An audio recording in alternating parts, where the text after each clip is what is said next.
Welcome back to On The Geaux podcast, man. I'm Jimmy. This is Ezra. This is Krystian. And we are the one-stop shop for everything sports related, right? If you want to talk MMA, NBA, NFL, NCAA, hell, even some doggone baseball, we got you, right? Okay, we even cover dog fights, chicken fights. You know what I'm saying?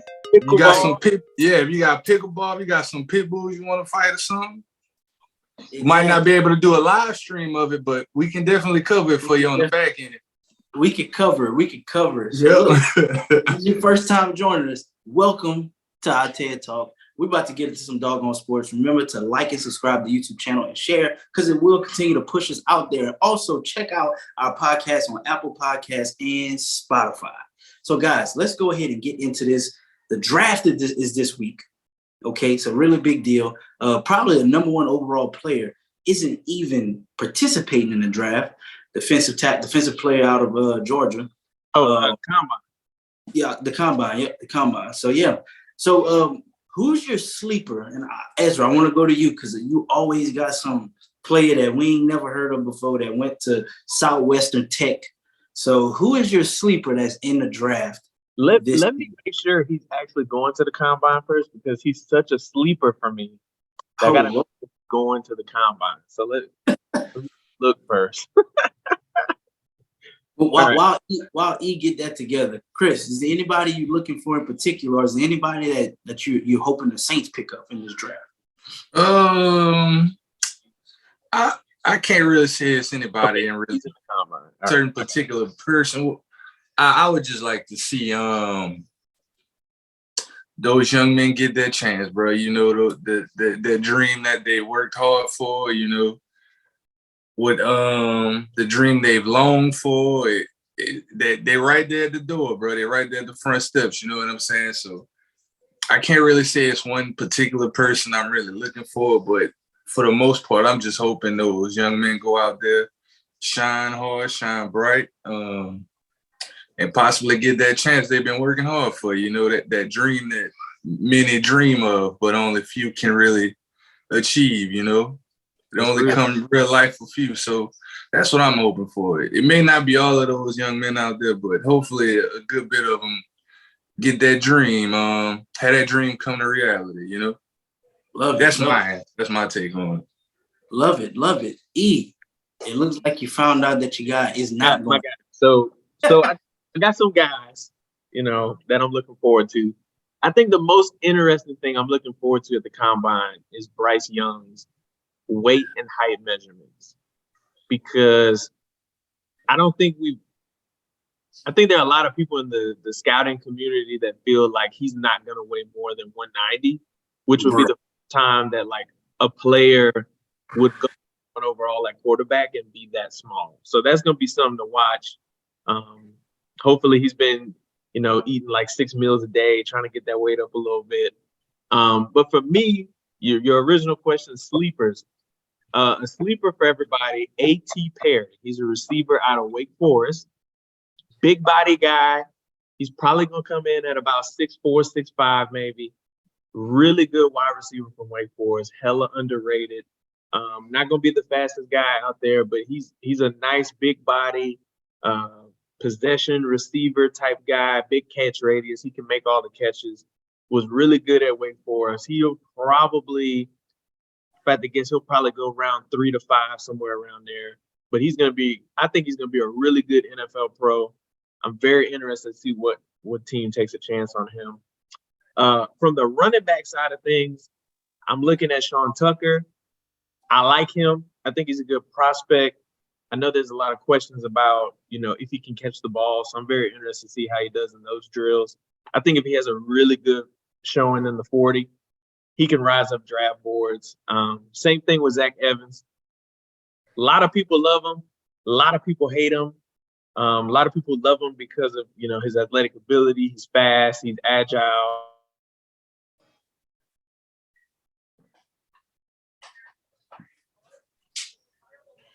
We lost you, E. Oh, we lost him. It looks like we lost E. He definitely had a good take. I think he was about to go too far into some of the players that he's gonna try to draft. And he ended up getting his wife to cut the internet off. So I'm gonna go ahead and pick up right where he left off, man. Hopefully we can get him back in before the end of the show. Man, one of the guys that I'm looking forward to the most is Deuce Vaughn, the running back out of Kansas State. He balled out tremendously this season, played really well, especially against top tier teams like TCU. Even though I absolutely hated TCU, he was probably one of the players that helped propel Kansas State to beating TCU, in that conference championship game. Another thing that he brought up, he was concerned about Bryce Young's height and his weight. Now, I got to give props to NFL Rookie Watch on Twitter, and we're going to dive into a little bit more of their posts as we move through the show. But it's reported that Bryce Young will not throw or work out at the combine. CJ Stroud will Levis will, and Anthony Richardson will. But Bryce Young will not. Now, every quarterback that has gone first overall since 2019 has skipped the combine workout, right? So obviously he's going to play. He's going to participate in his pro day. But Bryce Young, as of right now, is not working out or throwing at the NFL combine at all. So, and real quick, while we're on Bryce Young, I read something today. Correct me if I'm wrong, y'all. I saw that his height is a little over 5'10". Yeah. Little over what, like 5'10" and 2 quarters, 5'10" and a half, 3 quarters, or something like that. He's not even 5'11", bro. Yeah. With the cleats on. With the cleats on. Can y'all hear me? That's fair. Yeah, we can hear you, bro. He's back too. Yeah. For the viewers out there, ass back like y'all shoulders. You know what I'm saying? But yeah, man. So Bryce Young ain't participating. I mean, to be honest, I don't agree with that because, like we talked about with his size, I think if he doesn't measure out well, he's gonna have to get on the field and throw just to kind of remind people of how good he is. I think he has his pro day, so that's what he's kind of waiting for, Yeah. I don't know. I feel like this is my opinion, but I feel like if you're a good quarterback and you can sling it, like shit, throw it the combine and throw it your pro day. Because to me, I think it's more impressive at the combine because it's not scripted. You're literally kind of, you're basically just doing drills. So I mean, it's some folks before. I think Anthony Richardson's throwing. He's somebody that definitely needs to throw there. He CJ Stroud, Will Levis. Will Levis definitely needs to throw. Yeah, Will Levis needs to throw. I think CJ Stroud, it wouldn't hurt him to throw. It'll probably be between him and Bryce Young as the first quarterback that goes. And to be honest, why not help your status? You right there in Indy. Indy apparently is in love with you. Hey, get the show off right there. But yeah, Zach Evans is another guy to watch though. A lot of people are kind of torn on him. They don't know which way to go. Is he good? Is he not good? Can he be good at the next level? I think he might end up like an Alvin Kamara type situation where he didn't play a lot in college, but then once he gets an opportunity in the NFL, he can kind of show out. Yeah, I love that. Yeah, so I mean, I'm not comparing him to Kamara. I don't think they're the same, but I think that it could be a similar, situation. Gotcha. Appreciate that. I got to ask y'all guys. I mean, there's a slew of quarterbacks out there that's actually participating in the combine. So who would you say is kind of like one of those guys that you like, hey, you really need to watch out, see what he does, because if he lands in the right position, it's a wrap. Good question. To me, it's Will Levis. Here's why. And again, I don't want to say he's this player because I don't think he is. I think he's a little different. But Will Levis is kind of getting the Justin Herbert vibes right now, right? Like, yeah, Justin Herbert, in 2020, everybody was like, yeah, we don't think he's that good. He made a lot of mistakes in college, blah, blah, blah, this, blah, blah, blah, that. And then all of a sudden he gets to the NFL, it's like, you know what? I did. He did look good at Oregon. now that I'm thinking about it. So I think Will Levis might be in the same situation. If he goes to the right team, has, good weapons around him and a good system, I think he could be a really good NFL quarterback. I love it. I don't know about 5, but Right. Chris, what about you, bro? Sheesh.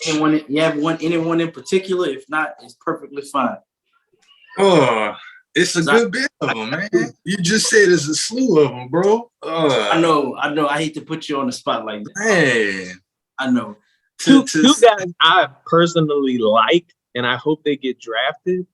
I like Malik Cunningham from Louisville, and I like Dorian Thompson-Robinson, DTR, from UCLA. Both are kind of, athletic, not the biggest quarterbacks. But, I think that, if they show out, I hope they get drafted and can, just try to make it as quarterbacks in the NFL. I think Malik Cunningham got drafted to the USFL, so he's already got his backup plan if this don't work out. Right. That's right. Man, I'm still trying to find an answer to Jim's question, but I can't really put my finger on one in particular right now. You might have to come back to me. I'm gonna try to think of one. Ain't no problem. I'm trying to think of one while the duration of the show. Right. So honestly, my sleeper is Hendon Hooker. He was playing really well until he got injured. And, injury aside, right? It was an injury to his knee, not his shoulders, not his back. It was to his knee, right? So injury aside, dude, if somebody can, I doubt he's throwing at the combine. He may throw for his pro day. I don't know. But if someone gets an opportunity to pick up this guy, I think they got a really damn good quarterback if they're patient with him, because his throws were really great. His ball positioning was amazing. He's got an arm, and he can read defenses pretty well. So I like Hendon Hooker.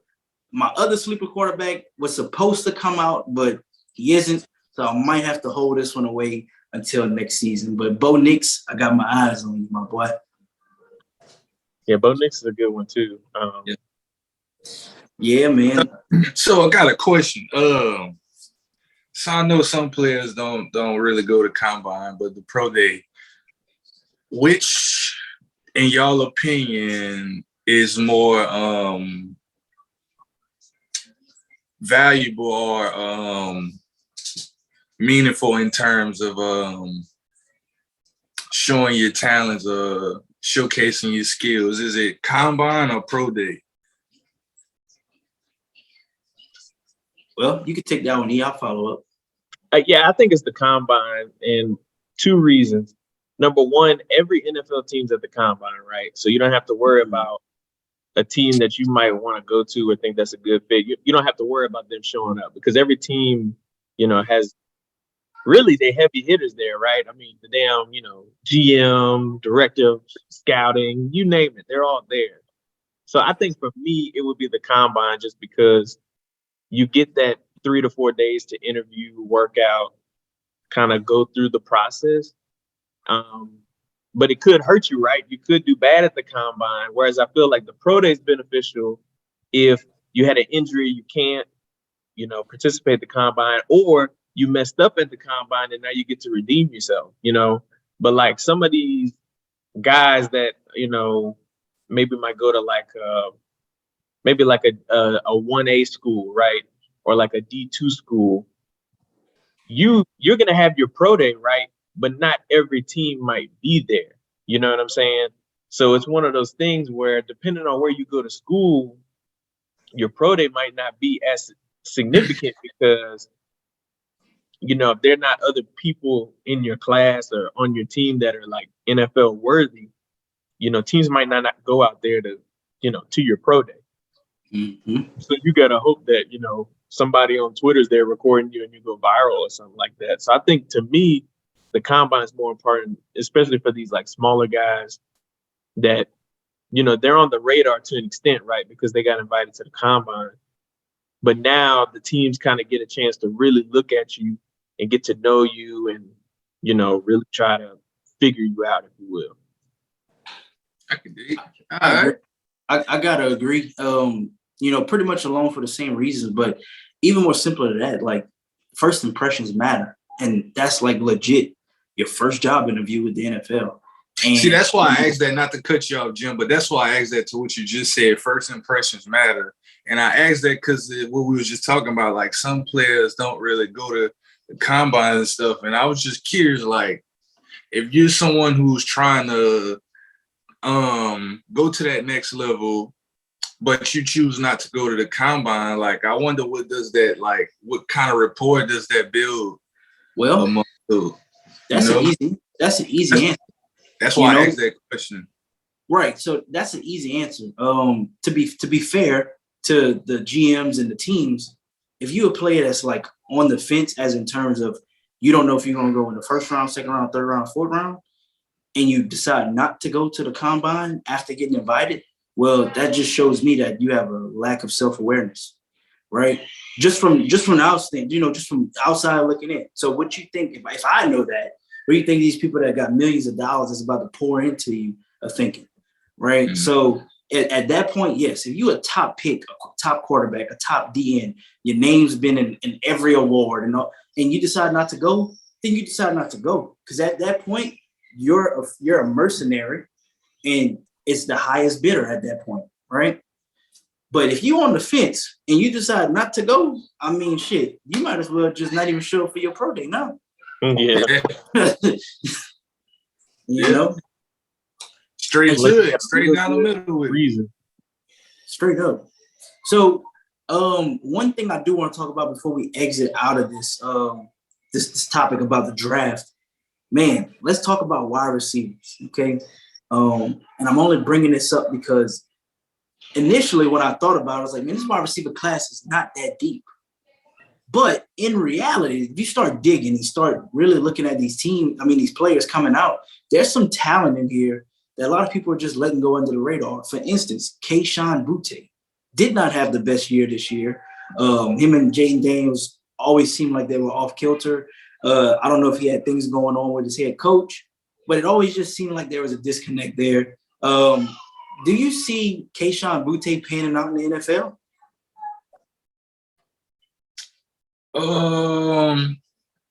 I gotta. I'm not gonna be real short, long-winded on this one. Yeah, bro. I think he'll be fine. I think when along this journey, and I can't really speak from experience because that's nothing I've ever really been a part of, but I think it's just him trying to figure himself out, trying to figure out what works for him. And, he's still a young man. He's maturing. And once you get to that next level of professionalism, right, it's going to require you to be a little bit more disciplined within yourself. Now, again, we don't know what's going on, what kind of situation he got going on, but I think he'll be fine, man. I think it's just one of those things where you have to be present,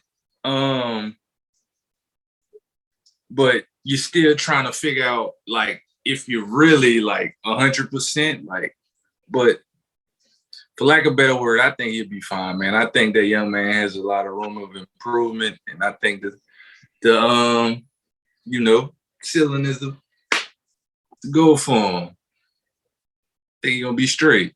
I'm rooting for him. He's from the home team, so gotta root for that young man. Absolutely. What about you, E? Yeah, I think Boutte could be really good at the next level. I just think, it's just one of those things, right? Like at LSU, he was really good. He just didn't get a lot of targets, a lot of throws his way, which probably is hurting him, right? Because like this year, Malik Neighbors like really looked good, and a lot of times looked better than him. Right. I think that this will be a good chance for him to try to, just showcase his talent. Like if you look at sheet, you're impressed. Like he never got over 1,000 yards. I think he barely got to 700 a few years.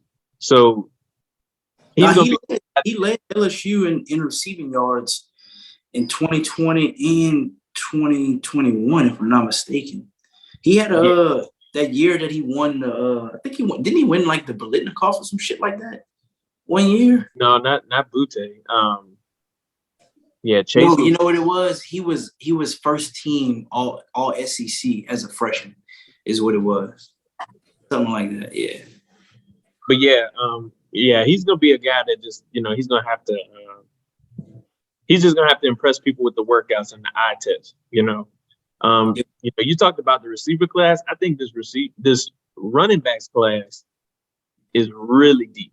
I think that this class, you could probably have 8 or 10 guys that come out, and they won't be workhorse backs, but they could be really impactful at the next level. Like, I can see 8 or 10 of these guys, if they go to the right situation or a certain team, that they will be really good right away. Like, to the point where, like, when we talk in fantasy football, like, we're looking to like try to get these guys and they're going to be that productive. So I'm very interested to look at the running backs as a group, right? Like we talked about a few of them, but like, Zach Charbonnet, Tajay Spears, he's another good guy.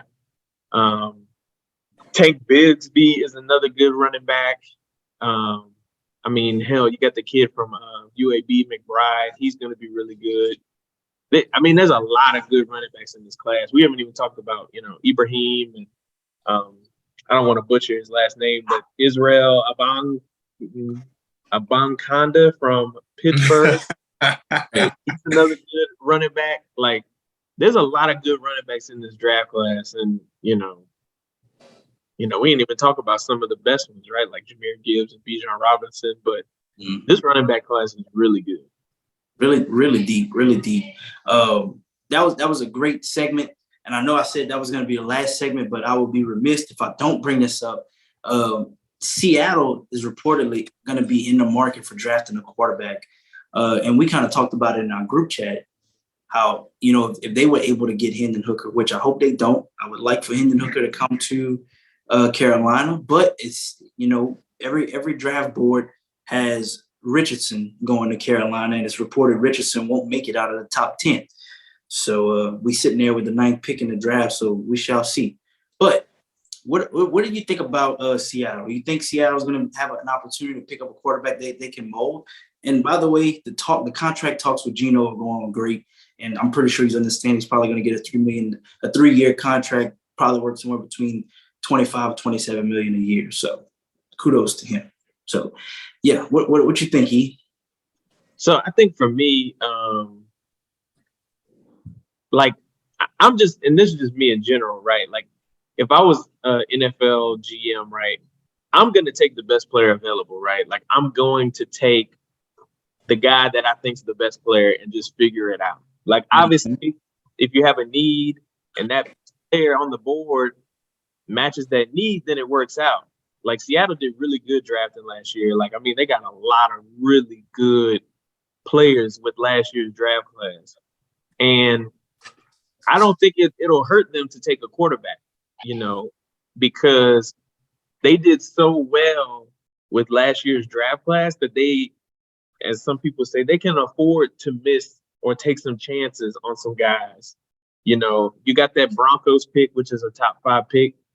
You can always trade out.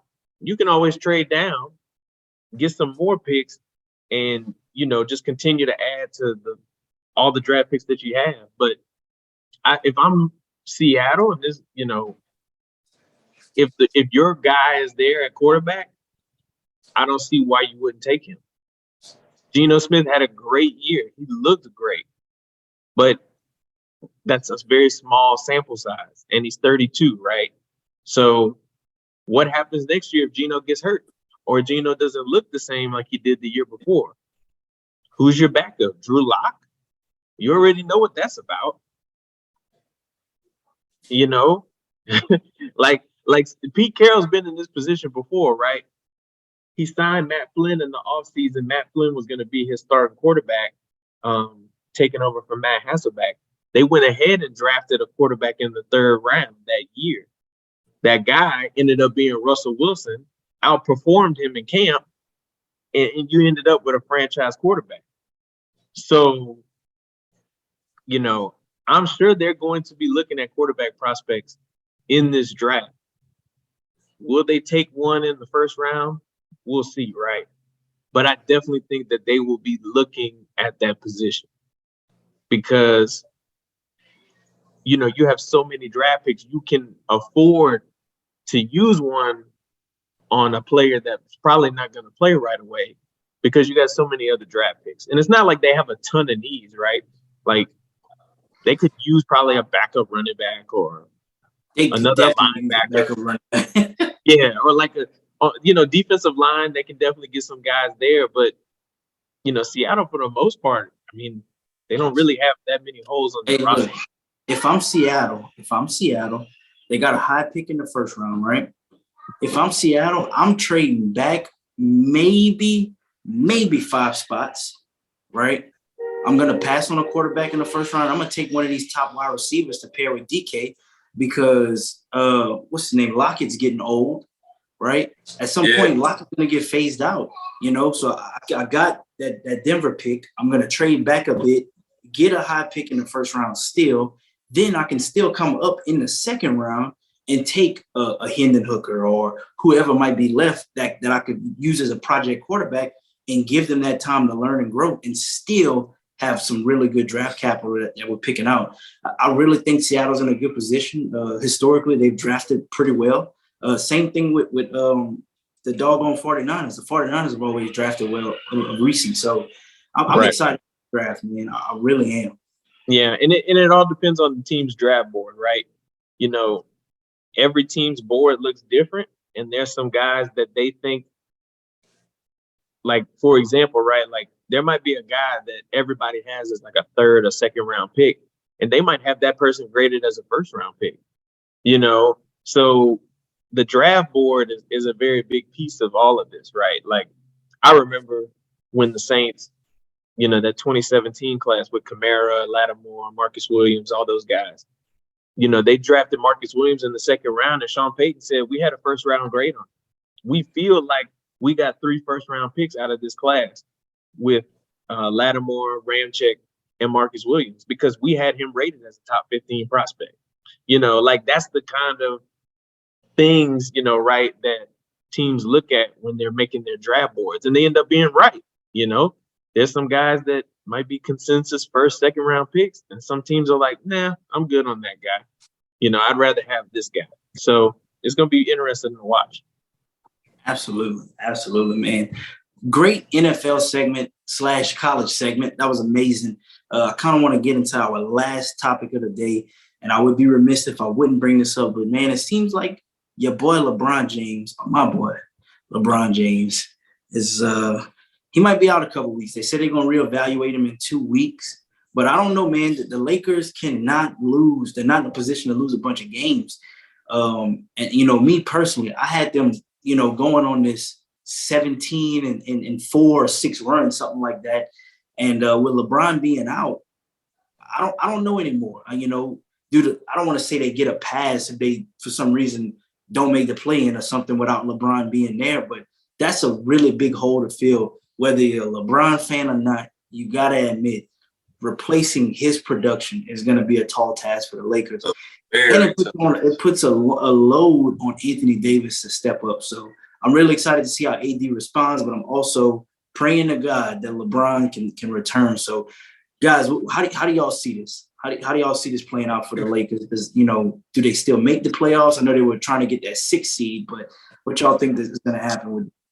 So 1/4 of our show ain't here tonight, but as he would refer to Big French Denola. Nah. That's Big French Denola, man. Let's not be don't be shout out Tyler, bro. Shout out Big T. But no, yeah, what you said, Jim, to try to replace LeBron's production is gonna be a tough task, you know. To put more, I don't want to say pressure, but it would be a lot more baggage. I don't want to even use that word baggage, but it would be a lot more weight on his shoulders for AD if they leave that responsibility up to him. You know, he can produce for you, but he can't do it all by himself to win a game by himself. You know, at the end of the day, this is a team sport. You do need the surrounding cast for your main players, right? we can go back to this argument. MJ didn't really get it done by himself, you know. And I don't want to bring this up to try to bring this together, but I'm just saying that, like, it is a team sport, and when you have such an important piece, probably arguably the most valuable piece with LeBron being out, especially in critical time of the season right now, it's gonna be very. I don't want to say very difficult, but it's gonna be tough for the Lakers to go on a forward path and not have any missteps, you know, along the way. It's gonna be tough. I want to give the Lakers their credit, because I don't want to act like they don't have depth, because them making those trades 100% provided depth. Like, the Lakers are a really deep team. They got literally legit 2 starting lineups, and they even have starters that aren't even in the rotation. So let me just say that I'm just specifically talking about replacing just LeBron. I don't care how much depth you have. I mean, unless your depth is like Kevin Durant or Giannis, you know, there's no depth to replace what you're losing in that. And I know tonight they're playing Memphis tonight. It's at halftime, and the Lakers are winning 49-69 at halftime in Memphis. So kudos to them, but can they finish the job is the question. So, E, I'm going to you. What's your input, brother? So, you know, here's where I got to keep it real, right? LeBron's out. Man, you really could use Russell Westbrook right now, man. Like, no, don't even. Hey, don't even. Hey, here we are. So, Washington Wizards, Russell Westbrook would be really good right about now, man. Just, you know, he hasn't been Washington Wizards Westbrook since Washington. Man, throwing them lives up to AD and just really hogging the ball and carrying the team to a win, man. That'd be really good right about now. I do mean that half-heartedly. I do think it would be good to still have Westbrook right now to try to, you know, keep the team afloat. But to your point, they've made a lot of good trades. They got good depth, but none of that is LeBron James. You got to look solely at AD. You are the other, you know, all NBA superstar on this team. This is your team now. You know, if this got to drop 40 and 20 every night to you know, for the Lakers to win games, then that's what you got to do. Because that's what LeBron did when AD was out. That's what I'm saying. LeBron's birthday, LeBron was you were literally supposed to, you know, Robin to LeBron's Batman. This is your show. You gotta, you know, everything flows through you. Yeah, Jared Vanderbilt's a good player. You know, Malik Beasley's a good player. But none of those guys, you know, are superstars. They're good players. Right. They can play a role for you. They're starting caliber players. But you're gonna need to be the guy. And everybody else follow your lead.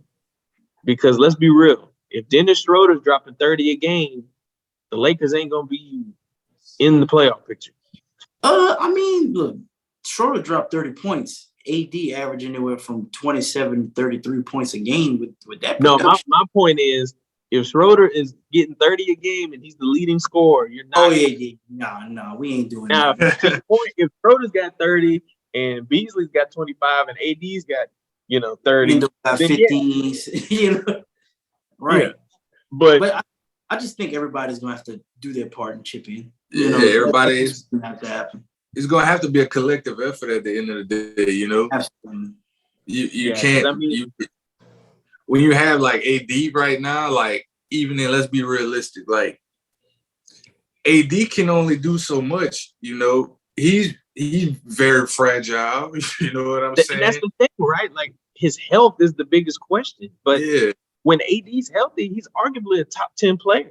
He can score at all 3 levels, rebound, defense. He can do everything. Like right now at the half, he's got 10 boards, 8 points. That's good. That's bad. That's bad. The half? Well, dude, 8 points? He's got 10 boards though. Man, fuck them 10 boards. That Negro got 8 points. I mean, granted, the Lakers must be doing something to be up by 3.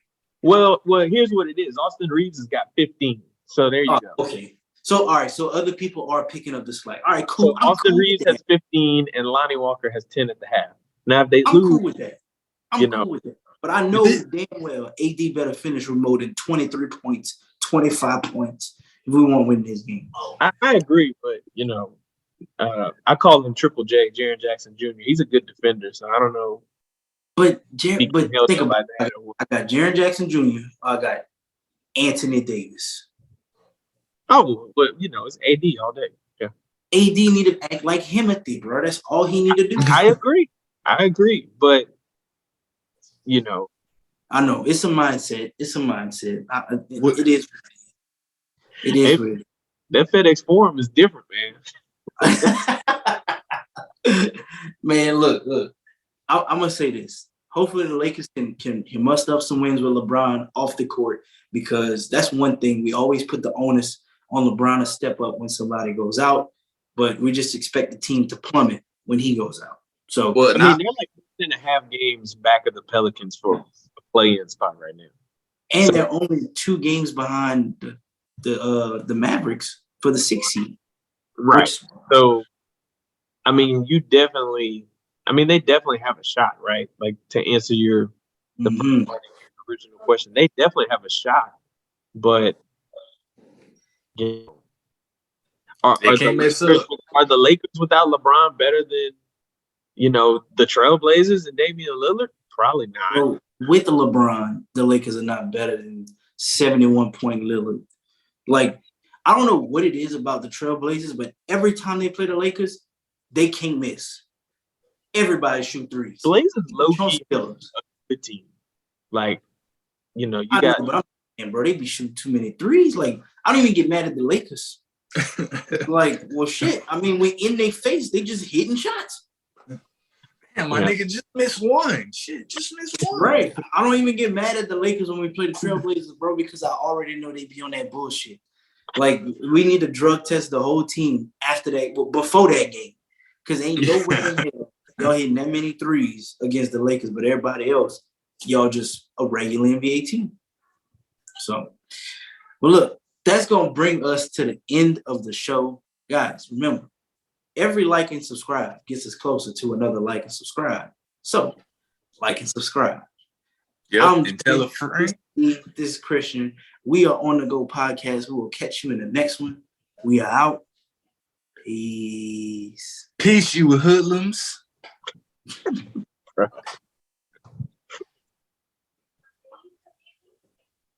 Yeah.